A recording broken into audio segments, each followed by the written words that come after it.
English कैसे सीखें YouTube channel में आपका स्वागत है। इस क्लास में हम इस स्टोरी के एक एक वर्ड का उच्चारण लिखकर इसे ट्रांसलेट करेंगे और इसकी वर्ड मीनिंग भी आपको लिखकर बताएंगे, जिससे आपको इंग्लिश पढ़ने के साथ साथ उसकी मीनिंग भी निकालना आसानी से आने लगे और आपकी वोकेबलरी, आपकी वर्ड मीनिंग अच्छी हो और आपको आसानी से याद भी रहे। इसी के साथ आप कर दीजिए इस वीडियो को लाइक और मैं करता हूँ शुरू। The foolish monkey. The foolish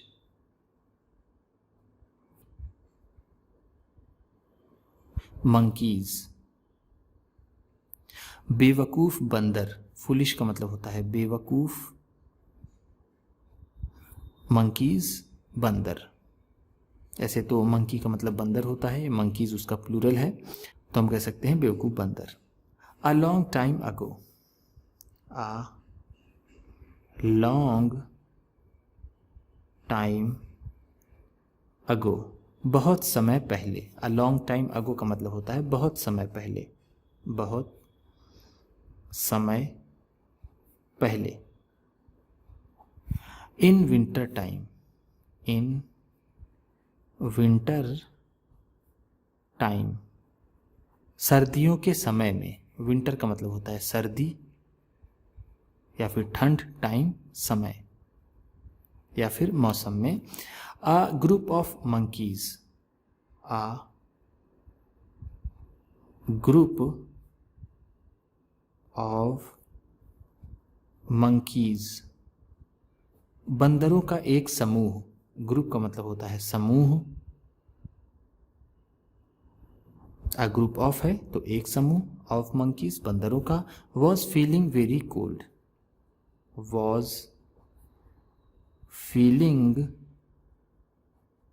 very cold, बहुत ठंड महसूस कर रहा था, यानी उन्हें बहुत ठंड लग रही थी। फील का मतलब होता है महसूस करना, महसूस करना। वेरी कोल्ड बहुत ठंड। They talked to each other. They talked उन्होंने बात की, टू ईच अदर एक दूसरे से। टॉक्ड का मतलब है बात की, बात की।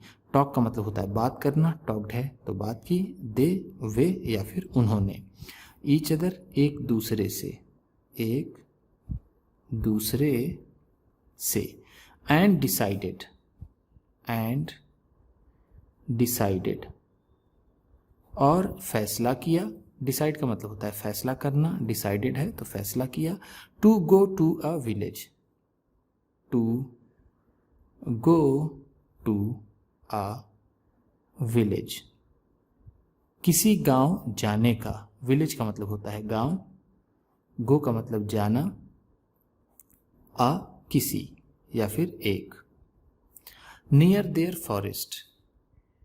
नियर देयर फॉरेस्ट, अपने जंगल के पास। नियर का मतलब है पास, देयर अपने, फॉरेस्ट जंगल। उन्होंने अपने पास के जंगल के किसी गांव में जाने का फैसला किया। To sit by the warm fire. To sit बैठने के लिए, बाय द वार्म फायर गर्म आग के पास। बाई का मतलब है यहाँ पर किनारे या फिर पास। सिट का मतलब होता है बैठना, वार्म का मतलब होता है गर्म, फायर का मतलब आग। ऐसे तो आग गर्म ही होती है, लेकिन यहाँ पर वार्म फायर दिया हुआ है जिसको हम गर्म आग भी कह सकते हैं। When the monkeys. When the monkeys, जब वो बंदर। व्हेन का मतलब है जब, द मंकीज वो बंदर। Reached there. रीच्ड देयर वहां पहुंचे। रीच का मतलब होता है पहुंचना, रीच्ड है तो पहुंचे, देयर वहां। And set by the fire. And set और बैठ गए, बाय द फायर आग के पास। सैट का मतलब है बैठ गए, बैठ गए। सैट सिट का सेकेंड फॉर्म होता है। The villagers were angry, the villagers were angry, गांव वाले गुस्सा हो गए। एंग्री का मतलब होता है गुस्सा या फिर नाराज, वर एंग्री है तो हो गए, विलेजर्स गांव वाले।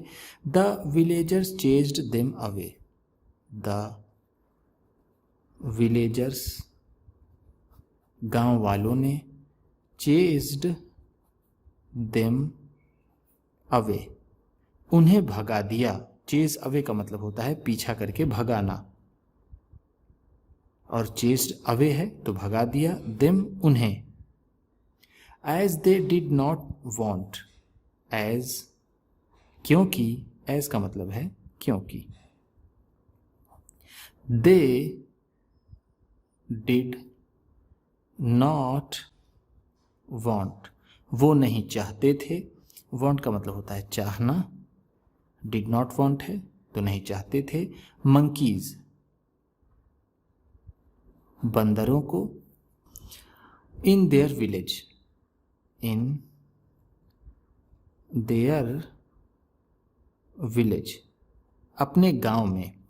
The monkeys returned, the monkeys returned बंदर वापस आ गए। रिटर्न का मतलब होता है वापस आना, वापस आना, रिटर्न्ड है तो वापस आ गए। To the forest, to the forest जंगल में। एंड डिसाइडेड, एंड डिसाइडेड और फैसला किया। दैट कि they would make their fire, they would make their fire वो अपनी आग जलाएंगे। मेक फायर का मतलब होता है आग जलाना, आग जलाना। ऐसे तो लाइट फायर का भी मतलब होता है आग जलाना, तो वो अब अपनी आग जलाएंगे। Like the villagers, like the villagers गांव वालों की तरह। लाइक का मतलब है की तरह या फिर के जैसे, विलेजर्स गांव वालों के। The monkeys collected, the monkeys collected बंदरों ने इकट्ठा किया। कलेक्ट का मतलब होता है इकट्ठा करना, कलेक्टेड है तो इकट्ठा किया। वुड लकड़ियां, वुड का मतलब होता है लकड़ी। एंड पुट, एंड पुट और रख दिया। रेड बेरीज, रेड बेरीज लाल बेर, रेड का मतलब होता है लाल, बेरीज का मतलब बेर, उन्होंने लाल बेर रख दिए। ऑन इट, ऑन इट इस पर। दे थॉट, दे थॉट उन्होंने सोचा। थॉट का मतलब है सोचा। थॉट थिंक का सेकेंड फॉर्म होता है। थिंक का मतलब होता है सोचना और थॉट है तो सोचा। द रेड बेरीज वो लाल बेर। वर कोल, वर कोल कोयले थे। कोल का मतलब होता है कोयला, वर थे। And would make the fire, and would make the fire और आग जला देंगे। उन्हें लगा कि ये जो लाल बेर हैं वो कोयले हैं, वो आग लगा देंगे या फिर आग जला देंगे। बट लेकिन there was no fire, there was no fire कोई आग नहीं जली। एंड और दे वर पजल्ड, दे वर पजल्ड वो चकरा गए। पजल्ड का मतलब होता है चकराना, वो चकरा गए। The birds on the trees, the birds on